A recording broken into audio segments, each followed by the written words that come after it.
think we're good color combination.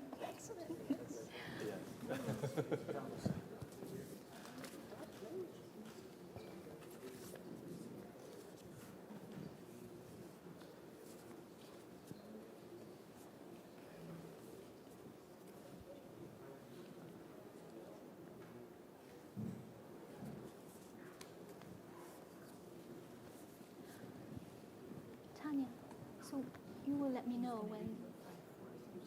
Okay, all right.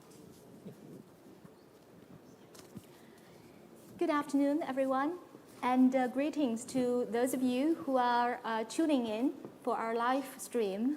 Welcome to this panel discussion on Better Living, Zero Waste, co-hosted by the World Economic Forum and Fortune magazine. As we all know, Asia is the world's biggest producer of food and manufactured goods with a massive consumer base. But this growth comes with a cost, as this region's greenhouse gas emissions and the waste that we produce continue to rise. That is why concerted efforts to design more sustainable production model and to shift consumer behavior are underway. So in today's discussion, we will explore how government and business leaders can work together to build an ecosystem to invest in innovative technologies and to promote responsible consumption. So a very brief self-introduction. My name is Fang Wang. I am the executive Shanghai duty editor at Fortune. I'm thrilled to be moderating this conversation. We have an excellent and incredibly diverse panel here today with us, featuring voices from across the public and private sectors and from a wide range of industries. Before we dive in, I just want to remind our audience here and online that if you want to post any content and thoughts on social media, please use the hashtag AMNC23, which stands for Annual Meeting of New Champions 23. Now let me briefly introduce our distinguished panelists. To my immediate left is Ms. Pullman Low, Vice Chairman and Managing Director, Regal Hotels International, which is one of the largest hotel brands in Greater China. To her left is Gilly Wang, Chief Executive, Hong Kong Consumer Council, the Hong Kong government body charged with consumer rights protection. To her left is Stuart Oda, founder and chief executive officer, Alaska Life, an agriculture technology company. To his left is Mr. Martin Weiss, chief executive officer, Hubert Burda Media, one of Germany's largest media and technology companies. To his left is Mr.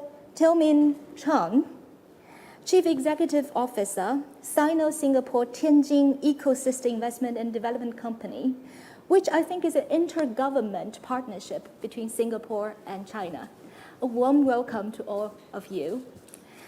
I want to turn to you first, Gilly, because we all know companies and the government, of course, play a crucial role in sustainable growth, which we will cover a lot afterwards. But I want to come to you first because consumers are at the center of this big cause. When we say better living, it's better living for them. And without their participation, without their awareness, nothing can be done. So you work for the Hong Kong Consumer Council. So how do you design a program that raises consumers' awareness as part of your mission to give them, to protect their rights? Is awareness part of their rights? Oh, definitely. You know, for any consumption, when you talk about what is sustainable or not sustainable, that involves a marketplace. In a marketplace, there are two big players. On one side, obviously, is the trader. The other side is the consumer. And of course, surrounding it, there are requires regulations and other stakeholders. But any imbalance of it, will create problems or maybe disruptions, no matter it's good or bad, to the whole marketplace. So one of the very important thing to safeguard consumers is maintaining this balance. And going back to consumer rights, we are talking about very fundamental rights. They are talking about the safety of the products. We are talking about affordability. We are talking about whether there are sustainable means environmental friendliness, their rights to have information access, and also, in case of any problem, the right to redress. So these are very important rights to consumers. So when we, no matter it's at the international level or maybe at the local level, to design a program to maintain this balance, one aspect of it is consumer education. Apart from advocating for the right regulations to protect, to regulate the market, advocating for the right behavior for the trade, consumer education play a very big part because they have to empower themselves to be rational, logical, and sensible in their decision making and in every purchase. So no matter you're talking about clothing, food, green products, or maybe electrical items, whatever you think of, in a household, if they have that education, if they have that knowledge, that will be far more easier in protecting them. Because if they can protect themselves, the dispute will seldom comes. But if they don't, the dispute will come easily. So in terms of approach, there are many ways to do it. Using Hong Kong Consumer Council as an example, we put a lot of emphasis on information dissemination. So in our work, we have a very famous Choice magazine every month that we release product test results of many different kinds of products, giving all the tips to consumers when they make the purchase. Apart from that, we put forward very big education programs targeting from the primary school all the way to secondary school, the vulnerable ones, including the mentally handicapped, together with the elderly. These are more vulnerable groups to help them, to educate themselves. Furthermore, just in case, any dispute to happen, we have a very big team in the market to conciliate different disputes. So every year, in terms of numbers, we're handling around 70,000 inquiries and 30,000 complaints every year, just trying to, help to resolve all the disputes. Our resolution rate is about 70%, which is not bad already. But this is the last things, we want to do because we want happy transaction. We want to have a very sustainable and balanced economy, but things will not be that ideal. So that's why, we need to have that very strong dispute resolution mechanism. And at the higher level, globally, we are working on many advocacies to international bodies as well as governments. If you are talking about food, we are working closely with UN, the United Nations, at Consumers International, which is the World Federations of 200 members from 100 countries. That's actually what I'm going to dive into. Oh, Can you sure. share with us a little bit about the sustainable food program that you were initiating? Sure. Sustainable food, we are all human beings. I'm sure we rely on food to survive. If we don't have good food, a healthy food, probably that create a lot of problem to our healthcare system, as well as the productivity of any economy. So food is very important.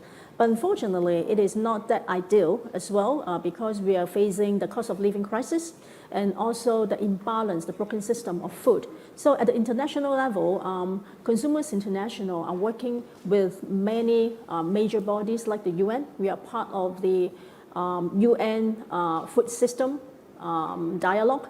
We are also in the crisis committee as well to look into the Ukraine war, how it impacts the food supply worldwide.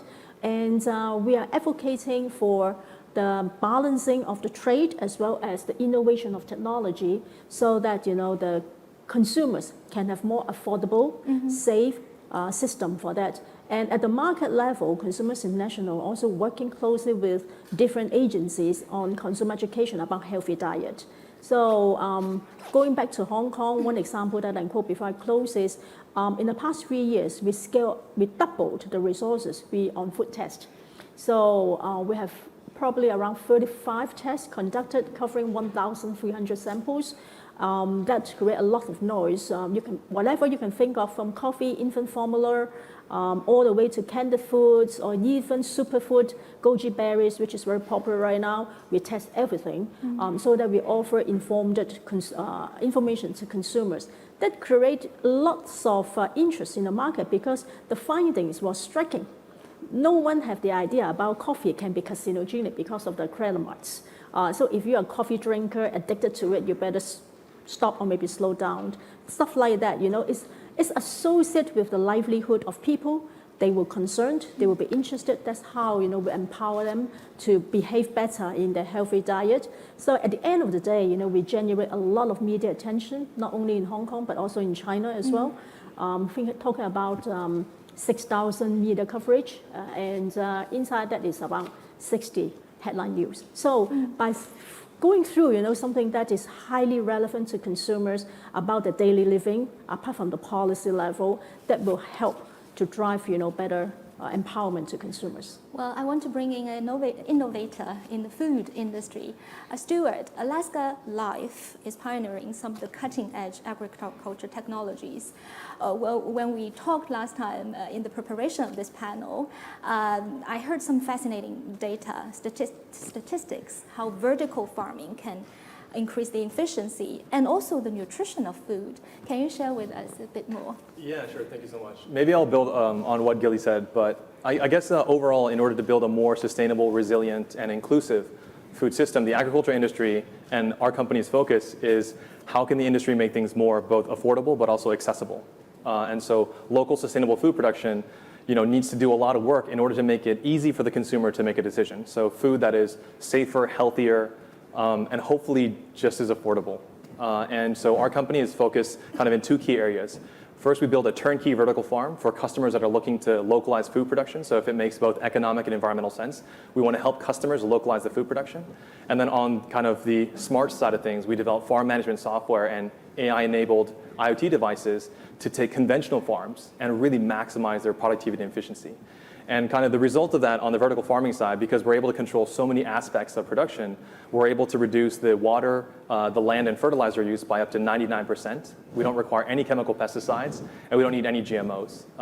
We've also, vertical farming is very bright. You see a lot of LEDs, and so the conventional kind of thought is that it's very energy intensive, but we've completed a very simple environmental impact study, and we found that we can reduce carbon emissions per kg by up to 24% compared to imported fresh produce products. And so, agricultural logistics is a huge emitter of carbon. And by localizing food production, by giving consumers the option, the access, and the affordability to be able to purchase things that are local and more sustainable, we can also have a meaningful impact in reducing carbon emissions.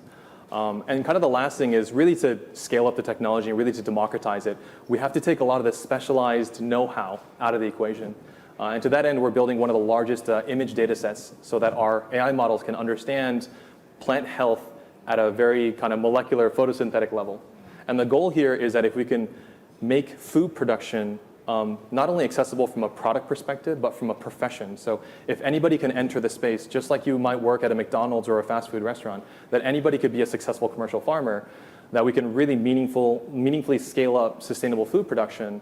And we can make it possible for more communities around the world to be in charge of their own food and nutritional security. So we're putting a lot of these efforts into these tool sets that we can deploy. A lot of our focus is actually in developing markets. So we're in China, we're in the Middle East. The kind of first developed market that we're entering is Japan. But trying to make these tools available and affordable and accessible for individuals and businesses that are operating in developing countries. Can you give us an example? Like you go to a building, right? It's the vertical farming, like you work with a hotel, for example. How do you do it? Yeah, so our kind of maybe unique contribution to the industry is that our installations are incredibly flexible and they're modular. So if you have an open space, an underutilized parking structure, we've converted into a vertical farm before. We've integrated our indoor farms into restaurant corners and cafes. And so really any space where food is consumed, we can produce it locally as well. And so we really want to empower not just kind of this debate around consumer versus producer, but to be able to think about food being integrated into the cityscape in ways that hasn't existed in the past. And so right now we're doing a lot of discussions around integrating into residential communities, co-locating with supermarkets, integrating into hotels and other operations, and also kind of now more and more having food be kind of something that can co-locate with both educational facilities, so schools, as well as rehabilitation centers. So as part of somebody's mental and physical therapy, that they might be able to use indoor farming as a way to not only produce food for their local community, but to get from their well-being perspective as well. So if I were a restaurant owner and I want to use your technology, does it require a lot of capital? Yeah, so from that perspective, we have multiple models that we can work with. So if a customer doesn't have kind of the upfront capital, there's ways for us to finance the technology so that they can just integrate it into their operations. If they don't want to farm, we can provide the operational kind of support as well. Right now, what's really exciting is last year we matched the capital and operational.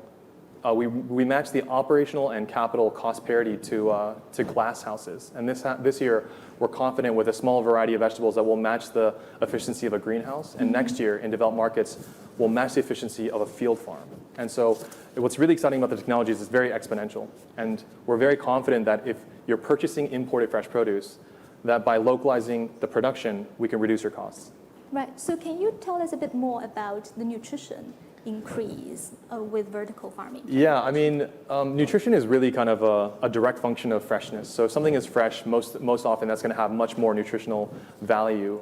One of the ways in which we are also kind of increasing nutritional value is because we can control all aspects of production, we can apply stress to the plants in a way that really maximizes nutritional value as well. So we can simulate drought conditions, flood conditions, extreme darkness and high winds, and all these different stress, kind of both mechanical stress and these kinds of environmental stress that we can provide, can get the plant to react in ways that can become more nutritious. We can also change everything from the taste and texture as well. So customers that want something that's sweeter or spicier or softer, these are all things that we can do as well. And this is kind of also a way in which we can tailor our solutions to restaurants and hotels, but also a way for us to also contribute to things like reducing food waste. Sounds fascinating. So we do have a representative from the hotel industry, Pullman. So the hotel industry is going to have a boom time after the post-pandemic era. So I'm sure you're ready for that.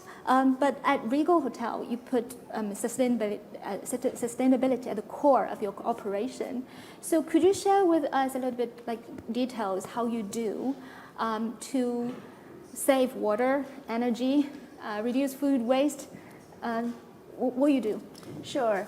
As you say, we actually do embrace sustainability at the core because we feel that it's not just time to talk about it, but actually translate it into action. So we actually launched the first carbon neutral hotel called iClub 13 years ago.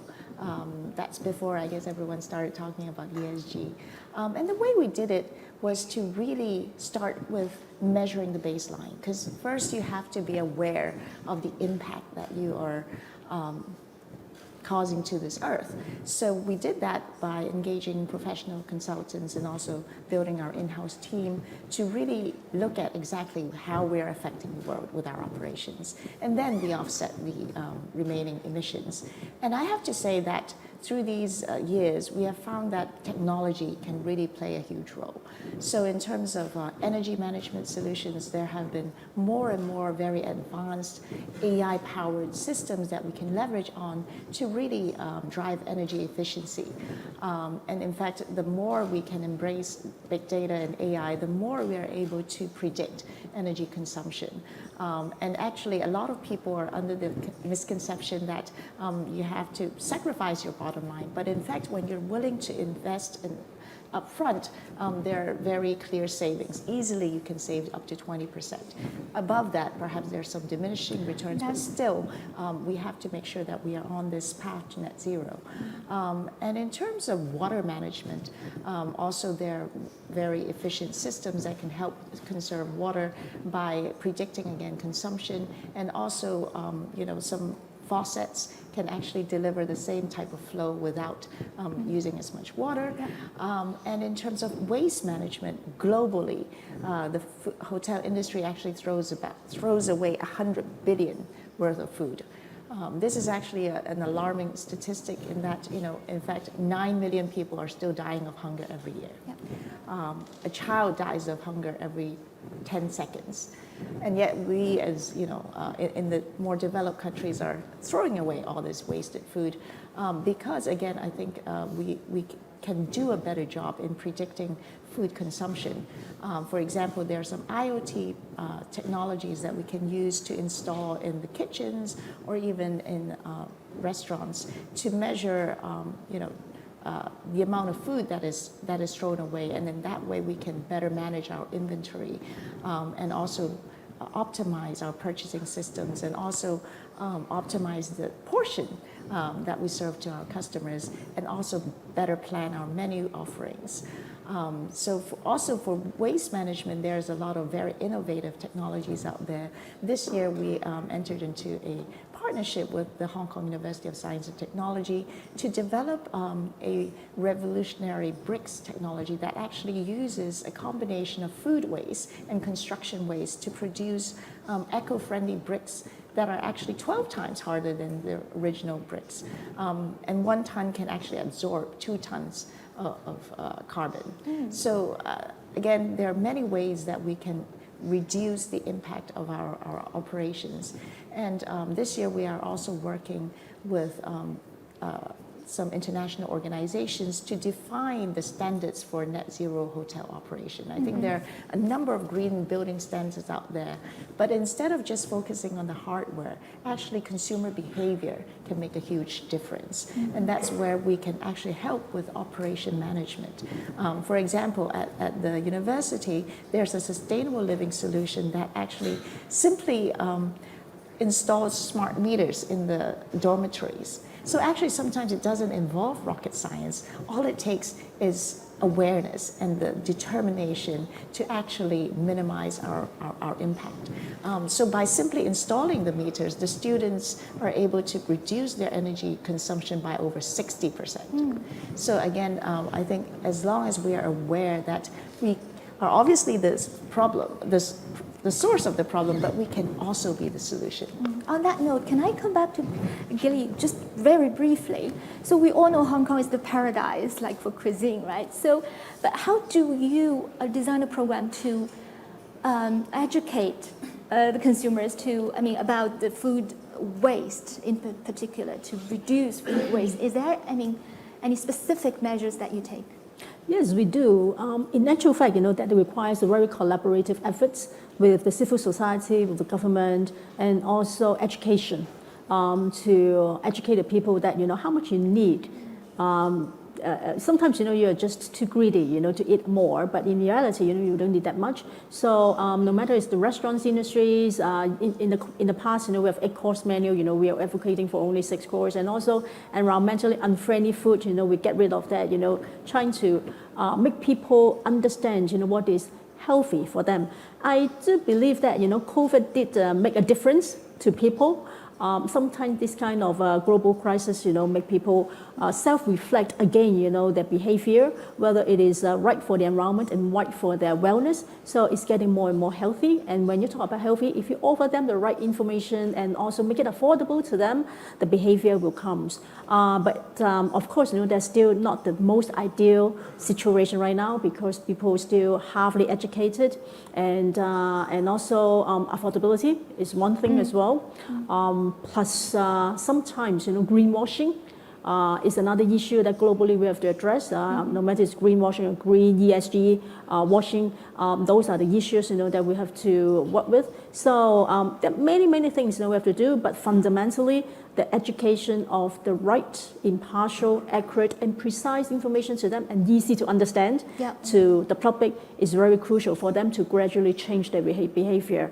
And according to our sustainable consumption behavior study, making it accessible is very, very important, and have the choices in the market is very important. The green labeling right now is an issue as well, so that's why we are also working very hard, to look at the accuracy and the comprehensiveness of label, pinpointing different traders on how they could improve, because sometimes it's just because of cost saving. They seldom review their nutrition label and also the information on the label, which is not undesirable. So we are also pinpointing that. By matching that, offering the right tools and information to consumers, they will gradually change. Right, and I think on that note, it's a good timing to bring on the representative from the media industry.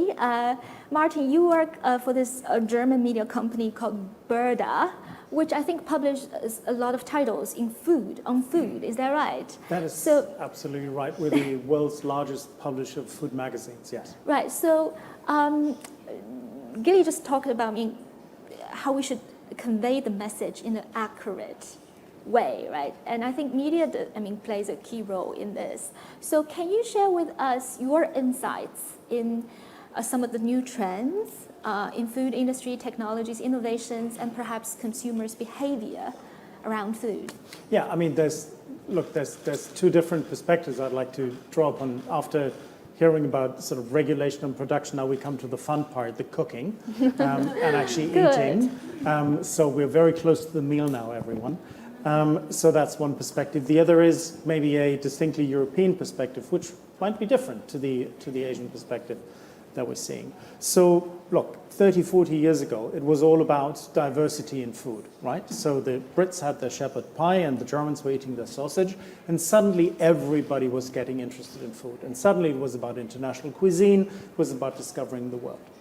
And then eventually, the topic of health started to matter. So the question is, what is it that you eat? We all remember Super Size Me. We all remember debates about healthy nutrition. And this is sort of the early 2000s when that was the big trend. And then I guess it was sort of from the 20 teens when the whole question of your carbon footprint really started to matter. And it was all about getting food that is very locally produced. It's fresh, locally produced food. And I guess that is where we currently are. It now sort of develops into a new topic, which is longevity, where people are saying, I can really use food to lengthen my life and lead a healthy, happy life, hopefully ever after. Now, food alone isn't going to get you there. But that is sort of the trend in which we're going. I think what you said is absolutely right. The consumer matters massively because, yes, we need industrial solutions to the problems that we see to be able to react. But at the end of the day, we have consumer decisions. And if the consumers accept plastic wrapping, low nutritional value, stuff being shipped around half the world, and really, really cheap food, and all of that in combination, we will never get the problem solved. So there will need to be some sort of education, and you can do it from a public policy perspective, as I guess you guys do. But I think you can also do it from a narrative, from the storytelling, because it's actually quite something positive, and people love to engage with it. So there's already a lot of consumer awareness, and food magazines, for example, unlike other magazines, are actually not decreasing in print run, they're actually increasing in print run. Food has become an ever more central part to our lives. And around food waste, let me just give you one example. We are a media and tech company. We also invest in internet ventures, and one of a very successful venture that we have is in the UK, a company called Oddbox. What they do is they fight food waste right at the start. So they basically take produce that will never make it to the supermarket just for optical reasons. They package that into a box and send it on a weekly basis to consumers. So food waste is actually reduced at the source before it actually hits the cycle. So those, I think, are two interesting consumer trends that we're seeing. I thought you were going to share with us with some cooking skills. We'll do that later, absolutely. Very, very happy. My favorite lasagna recipe after the show. All right, okay. So let's broaden our discussions a little bit. I want to come to you, Teal. So Tianjin Eco-City is a partnership between Singapore and China. So I think you brings a very unique perspective. You sort of cross the public and the private sectors. So could you tell us a bit more? I think Tianjin Eco-City is about 50 kilometers from... 30 kilometers from... So it's in a coastal area. Essentially, you turned a piece of wasteland into a very livable area for living, for Tianjin residents. So tell us, how you did it? What's it like now? First, some background. As the G2G, government-to-government project, this is quite unique. Singapore and China has got a few G2G projects over the last few decades. Tianjin Eco-City was started in 2008. If you recall, those were the times when China was a bit concerned about air pollution, water pollution, food security, You and so on. started in 2009. 2008. That was when where all the discussions were about That's right. air That's pollution. right. And when they look at Singapore, Singapore is economically very vibrant, a very small place, but at the same time, it has a lot of respect for the environment, has done a lot for environmental protection, preservation, and so on. And therefore, the idea between the leaders of the two countries at the time was, why not find a place, develop a city to show that we can grow economically while protecting and preserving the environment. And to make it even more challenging, we chose a place in the eastern corner of Tianjin that is essentially wasteland and polluted waters at the time, with only just some fishermen. So we took the place, so a lot of things were done in the last 15 years. You rehabilitated the land, we cleaned up the waters, we took the urban planning lessons from various parts of the world, including Singapore, and planned the city so that it is a very livable, very green, very sustainable city. For instance, one of the KPIs that we have is that every resident in Eco-City should be within 5 minutes of walking distance to a park. And there are many park connectors connecting the various parks. We make sure there are greenery, we make good use of the rivers and the lakes, and we have planted a lot of trees. So today, the Tianjin Eco-City is, I would say, very successful. One of the more livable cities in China. We have many young families and also older folks because of the environment and the air and the water.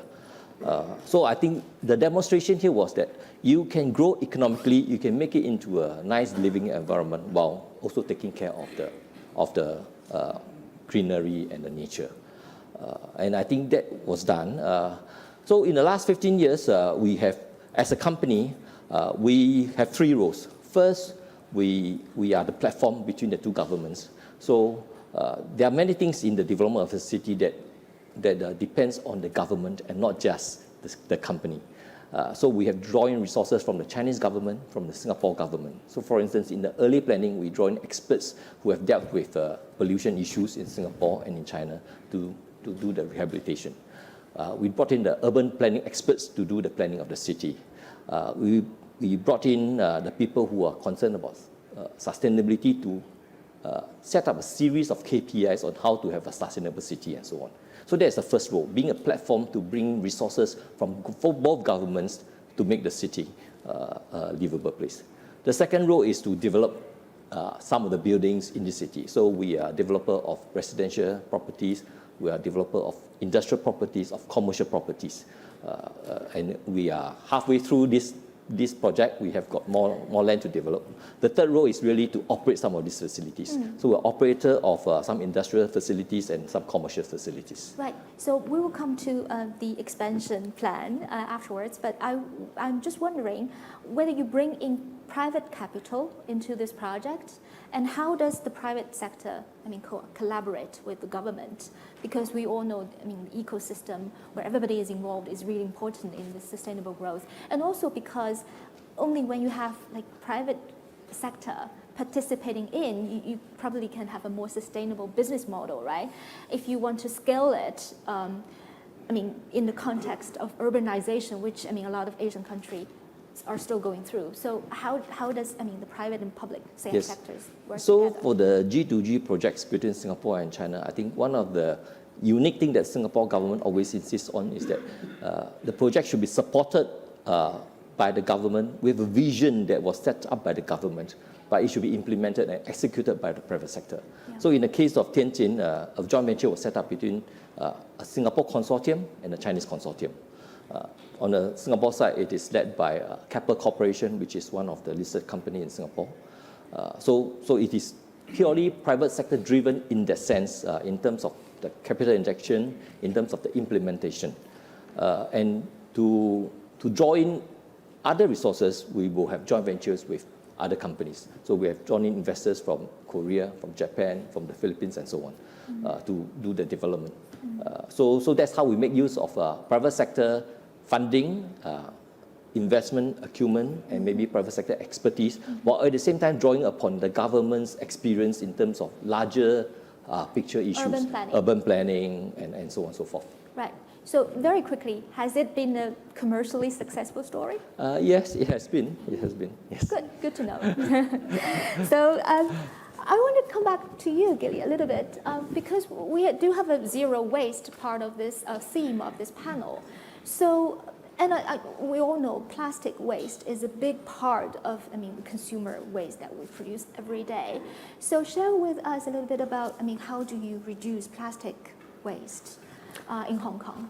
Wow, this is probably I should start from the global picture first, instead of zooming into Hong Kong. Plastic, to start with, the cost, has been passing on to consumers, unfairly, frankly speaking, because in the first place, if we think through the damage of plastic to the whole environment, if we get rid of it or maybe have the right ingredients, probably, the cost will not be translated to all of us, in this room, or all the consumers. So it is quite unfair, right now. But the whole world right now is chasing after time to mitigate the problem. So this is something, very important we have to deal with, because no matter it's the physical plastic that we are touchable, or maybe the microplastic that we're absorbing in our body, in our blood, those are harming us, every day. So at the global level, Consumers International actually is working, actually is lobbying and negotiating with the UN about a plastic treaty for plastic waste, reduction. It is a huge pollution. So, but the details is in the devils is in the details, because I'm not sure every one of you have the experience of recycling plastic every day, but there are lots of frustration. Whether there's a label to help you to understand whether it's recyclable or not. Secondly is how can you get rid of the labels on the bottle to make sure that it is recyclable. Even after you clean it, how you can put into the right place to ensure your effort will not be waste, it will be properly treated. Stuff like that, if it's not transparent, not properly done, it will frustrate consumers a lot. And at the end, what will happen is they either, okay, I do less, or just give up. For many surveys in the world, saying that, many consumers are very frustrated. So at the global level, in the negotiation of the global treaty, there are a few very important things, that has to be harmonized across the world. The first thing is about the information provision on the label by itself, making sure that it's standardized, that everyone can have an easy understanding on how to follow the instruction and make sure it is right. Second thing is about the definition of green and innovation, because one country, your definition of green versus the other is very different. So that requires a huge harmonization around the world to ensure this consistency. And thirdly is about the trade practices as well, because the replaceable products has to exist. In actual fact, even when we are talking about many replaceable products, in reality, after testing, they are also containing harmful substance to the world. So it's not 100% green in reality. So how we can continuously improve that to make it total green to consumers, that is very important, and that has to be done at the international level. But the local level, of course, every government is chasing after time right now. So one thing is to consistently, persistently, and actively involved in all the government consultations about the policies, advising them, what makes sense to consumers, what are the unclear points, and also about, the incentive to support, consumer behavior to follow, to manage the plastic waste. So this is one area. And another area is, again, consumer education. If every one of us pledge not to touch plastic in your takeaway, in your everyday life, that will make a difference as well. Even taking me, for example, I just stopped, using plastic for my takeaway. I just choose shops or restaurants that allow me to bring my glass container, and then you put, food into my container. Then I would, patronize, that shop. So this is, simple behavior that everyone can behave, but that requires huge amount of effort and education for everyone to follow. And finally, according to the survey we did in Hong Kong, the sharing of success to the public is very important. I don't want to waste my effort. I want to know my effort got reward Yeah. for the better benefit of the whole community, and best with financial incentive. Yes. So if I can get rewarded with certain gift, redemption of green products, green coupons or credits, that I can continuously motivate my behavior, that will be better. So I think, these are the things, that has to be done, no matter it's globally and locally, to drive, plastic reduction. Hopefully one day we don't have to use it at all. Yeah, on that note, I can particularly relate to, because in China we do have this phenomenon of eating a lot of takeaways, especially during the pandemic. It's becoming a phenomenon. I think it produces a lot of food waste and plastic waste. So we both. have to create that sense of guilt. Yes, exactly. But there is guilt. But when you said you decided to keep away from them, I think that's very challenging. It takes a lot of determination, right? Because you're basically sacrificing your convenience. So on the note of rewards, financial rewards, I want to bring in Pullman. I heard about this Meta Green project you're doing in Metaverse, I think in Sandbox, is that right? Yes. So that offers like a Metaverse version of green hotel, net zero hotel, and you give online to offline rewards. Correct. How does it work? Can you share with us? So the reason I launched Meta Green is because I truly believe in collaboration for change and impact. We live in a very complex world with very urgent challenges to be met. So to go far, we have to go together. That's why I launched this Meta Green, which is the first Web3 green communities, the first green metropolis on Sandbox. And in this green utopian world, we don't just have a green hotel. Rather, we actually have like-minded partners join this ecosystem. Together, we want to foster eco-friendly behavior and reward, as Gillian mentioned, green choices. So what we do is we provide immersive edutainment experiences on the Sandbox, and we have partners such as leading banks, also leading supermarkets, shopping malls, all types of players, so that we together can drive online to offline behavior and also vice versa. It's a decarbonize and earn model that is quite different from just playing and earning. Just elaborate a little bit more. If I'm a player in Sandbox and I enter your virtual hotel, how do I behave to get rewards? So one way is in the virtual hotel, then you will experience the latest prop tech inventions, so you will see what a net zero hotel will be like. And then you will go through the hotel and you will learn to learn to minimize your carbon footprint. And then after you go through those experiences, you can redeem an NFT that can allow you to enjoy physical rewards at one of our outlets and hotels. And actually it's vice versa, because we, in our upcoming app, we actually let consumers choose certain behaviors, such as foregoing towel usage or daily housekeeping, and they will be rewarded points that can be stored also in the metaverse. Right.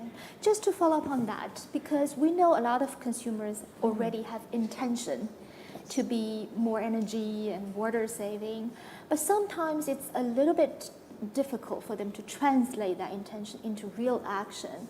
So in the real world, what do you do to make the translation, to give them enough motivation to put real action into green behavior? For example, this year we are, by the end of this year, we'll go completely plastic free. And the way to do that is also to get the consumers to support this movement.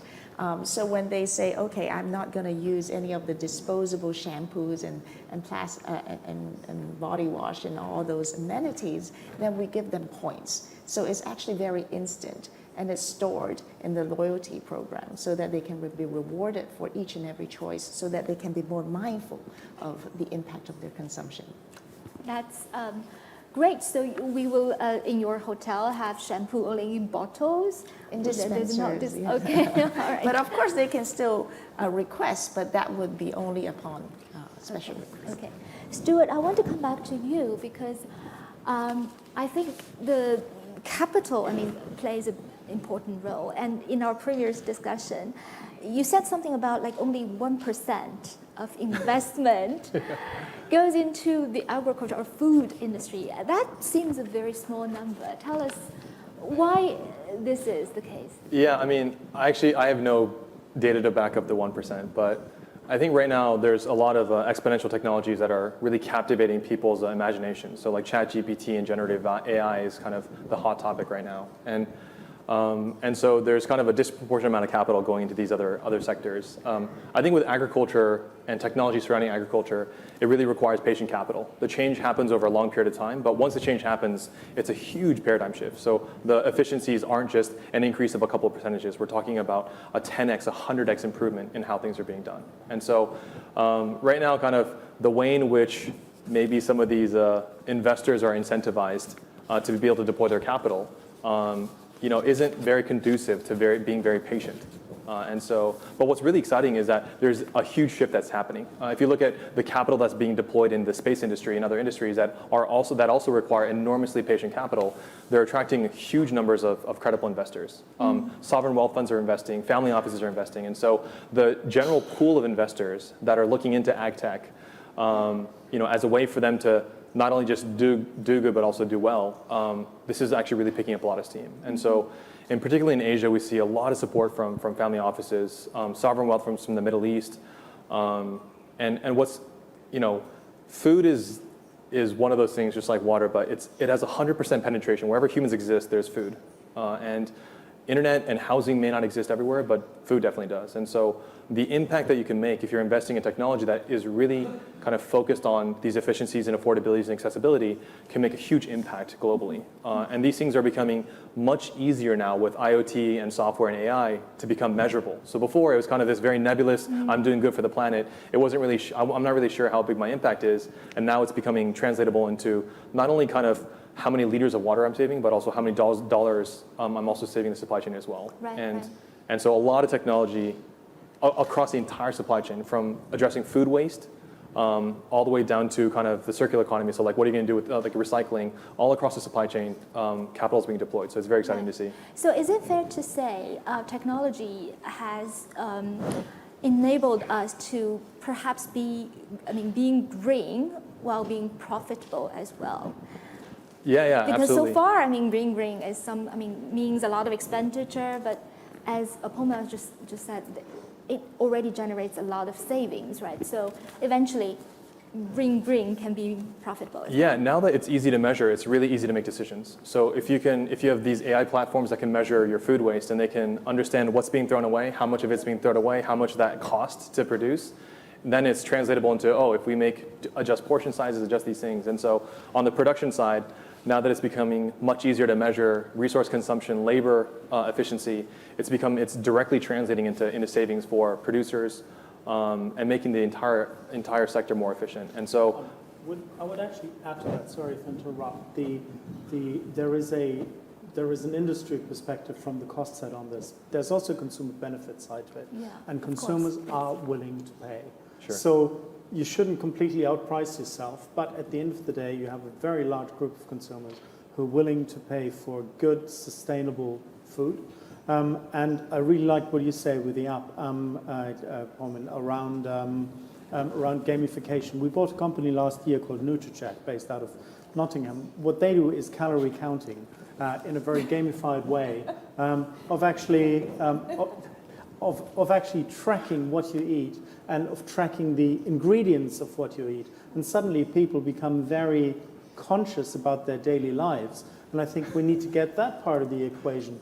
And yeah, it can be quite scary at times. But what you do is you become much more conscious. And people actually pay for an app like that, a monthly subscription fee. And yes, that is a hugely profitable business because people really care about what they eat, how they feed themselves. And I think we should have that in mind. It's not only about cost and getting very efficient at feeding the masses. It's also creating an awareness that it makes a ton of difference to your personal life, how you feed yourself, and it can actually be a lot of fun tracking that. And I Yeah. think there's an angle we should not forget.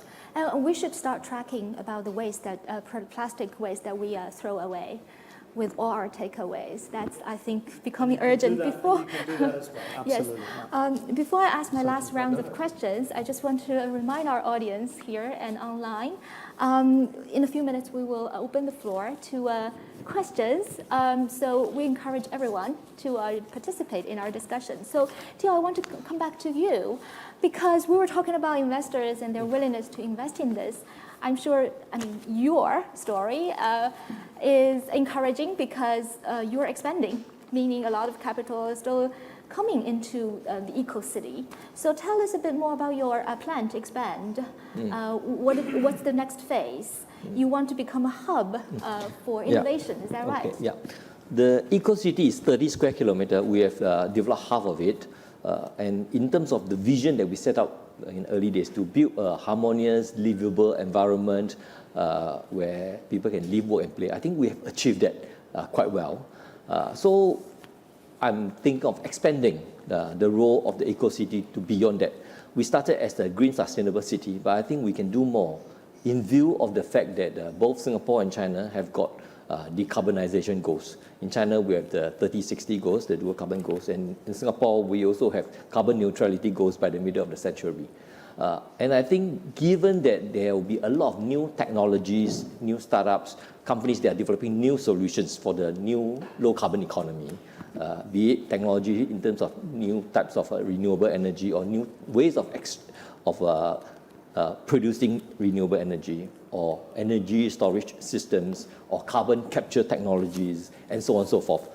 We thought that it will be a good extension for the eco-city to become a place whereby you can do more research and even manufacturing of new products and solutions that will lead to a low carbon world.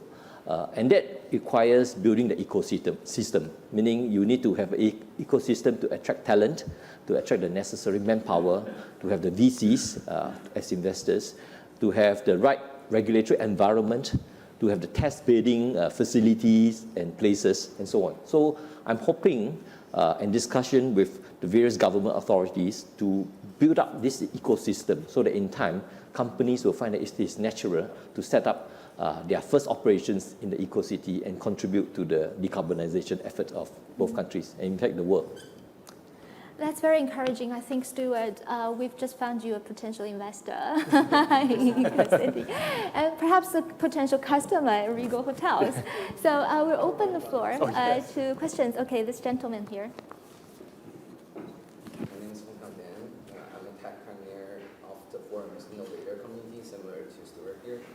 I'm a CEO of Butler, MIT spin-off, doing occupancy sensors for buildings. So post-pandemic, we probably serve a lot of Fortune 500, with measuring the occupancy in their commercial buildings. So the result is super shocking. A lot of great commercial buildings are single-digit occupancy rate. And then to that, really triggered me to think, frankly, we talk about plastic, which is a poster child for waste, but sadly, the concrete is actually 10x bigger waste of plastic. So today's theme is about better living, no waste. So it's probably easier for plastic container product, but super hard for building as a product.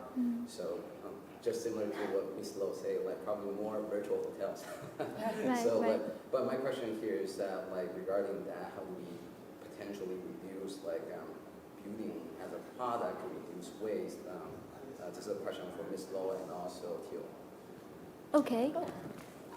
I think that's a great question because in Asia, buildings actually account for up to 60% of carbon emissions yeah. compared to 30% in the West, mainly because of weather conditions. Is, for example, in Hong Kong, it's very hot and humid. We experience winter indoors when it's actually sweltering hot outside. Yeah. So I think obviously it has to do with behavioral choice as well. We don't necessarily need this kind of air conditioning for optimal functioning. But of course, I think it boils down to, firstly, commitment from the real estate developers to pledge to transition. So for that, there are lots of technology inventions out there that can make a huge difference in terms of energy management. Smart building systems can help a lot. Digital twins can help us, spot potential problems and also and see real time, the carbon emissions and where the problems are, so that we can actually fix them before actually a lot of wastage is already, a lot of harm has already been done. And then secondly, I think it has to do with, we have to get everyone to work together so that we can provide fertile ground for green buildings. For that to happen, I think we definitely need to foster collaboration and partnerships between the real estate, private sector, academia, as well as government. So I think for that to happen, we have to also establish the right standards, invest in research, interdisciplinary research to set the right standards and measurements so that we know exactly what we're striving to achieve. Then we can actually measure along the way our progress. The government obviously needs to play a stronger role in providing very solid incentives, especially in an era of volatile market conditions when everyone is struggling with the surge in interest rates. When it's a matter of survival, it's hard to prioritize sustainability. So the government definitely needs to provide more tax incentives. For example, if you adopt PropTech or if you use green building materials, could you perhaps provide a bit of incentives in terms of the plot ratio, or could you facilitate, the approval process, so that developers can actually be incentivized to act quickly, and then the banks, we have to work together to actually define exactly what a green bond should entail. I think going forward, all building loans should be green. So we shouldn't have a category for green loans because that ought to be a requirement. And academia, I think we also have to work to support them because, professors, scientists, they ought to focus on R&D. So we have to, as the private sector, come in as their commercial partner to help them pilot, commercialize, and scale. Do you want to chip in? Two perspectives. First is as a consumer of products like concrete. As a developer, we use a lot of concrete, obviously. So all the buildings in the eco-city are green, 100% green buildings. So in our buildings, we have to think of passive design to make better use of light and keep the heat in and so on, so insulation and so on. So we do all of that, and solar panel and so on and so forth. Maybe geothermal power and so on. So we do that as much as we can to reduce carbon emission, and that's as a consumer. The second perspective will be as the creator of this environment. And we hope to create an environment whereby companies can start to develop new building materials, new types of concrete and so on and so forth, so that in the future there will be a concrete that is low carbon emitting and so on and so forth. So that's what we can do as a consumer and then as a creator of the overall environment. Can I just add one thing? Sure. Right. Briefly. I recently saw a statistic in Japan that 9,000 elementary schools are abandoned now. They're shut down because there aren't kids to fill Aging them. population. And so what we're trying to work with on the government is to try to create community centers out of these unused real estate projects where we can integrate both food production and education in an environment where instead of destroying the building or just leaving it abandoned, that we can repurpose it. So I think kind of this recycling a building is not maybe kind of a very big topic, but trying to find alternative uses for these things is something that we're also looking into from a food perspective as well. That's an excellent point. Thank you for raising that question. I think it's a good contribution to our overall discussion. Unfortunately, we're running out of time, so I'm just going to wrap up really quickly. Thank you, everyone, for your insights, for your sharing with your, successes and challenges, making real progress in sustainable growth. So I'm now going to pass the floor to Kim Hui Neil, who's the Managing Director, Center for Nature and Climate. World Economic Forum to share the commitment and program of your branch of the web. Thank you. Thanks, Ong Fang. I'll keep my comments very brief because I know we are out of time. And thank you for facilitating a very interesting conversation. I thought I'll just share some reflections hearing from the panelists. One is that I think waste is a long overdue subject or opportunity, right? And it's in fact a low-hanging fruit, right? And there was a lot of talk around food, right? If you look at food systems, it accounts for 1/3 of global emissions, 1/3. That's a lot, right? And about 50% of these emissions is due to wastage, right? And if you have heard from the panelists and they come from different sectors and with different expertise, it is actually one where everyone can actually play a part. You can actually act on food waste at the individual level, at the entity level, right? But also through partnerships, right? Public-private partnership, or even collaboration with local communities, harnessing technology, right? At the forum, what we thrive on is really helping to build this multi-stakeholder dialogues. We've got work around food, water, resource use, right? And to the last comments earlier, it's not just about usage, it's also about how to better utilize, right? And steward the resources that we have. We know we're using close to 2 planet Earths today. We're borrowing from our children and their children. And if we can actually just think about waste and how we can actually cut to zero waste, if not even just halve it, right? We will be closer to where we need to be in terms of net zero, nature positive, better living futures. So on that note, thank you all for being here. And Thank you. Just a big round of applause to all of you. Thank you. Thank you.